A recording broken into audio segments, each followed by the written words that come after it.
যে সমস্ত মানুষ অন্যকে ক্ষমা করে, কারো প্রতি হিংসা রাখে না, কারো প্রতি রাগ রাখে না, অভিমান রাখে না, তুলনামূলকভাবে অন্য মানুষের তুলনায় তাদের শরীর, তাদের ব্রেন, তাদের মেন্টালিটি, তাদের শক্তি অনেকটাই ভালো থাকে।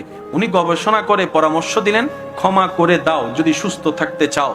হিংসা করিও না, কারো অন্তরে হিংসা রাখিও না, কারো প্রতি অন্তরে ক্ষমা করে দাও, ছেড়ে দাও, লোভ ছেড়ে দাও, অহংকার ছেড়ে দাও, আমিত্ব ছেড়ে দাও যদি ভালো থাকতে চাও।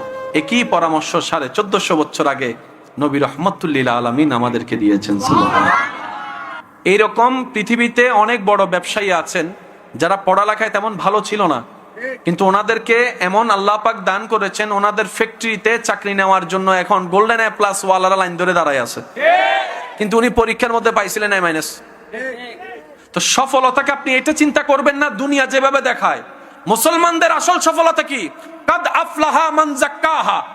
আল্লাহ তাআলা বলে যে ভিতর বাহিরকে পবিত্র করে ফেললো সেই সফল হয়ে গেল, সেই সফল হয়ে গেল।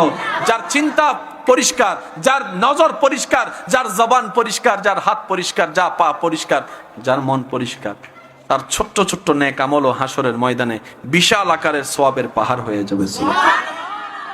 জীবন চলার পথে পরীক্ষা আছে না নাই? আসবে কি আসবে না? আমরা অল্প অল্প পরীক্ষায় ভেঙে পড়ি, কিন্তু আপনি যদি একটু ঠান্ডা মাথায় গবেষণা করে দেখেন, আপনি দেখবেন পৃথিবীতে যারাই আল্লাহর বেশি প্রিয় বান্দা ছিল, আল্লাহ তাদেরকে বেশি বেশি মুসিবত দিয়ে পরীক্ষা করেছেন।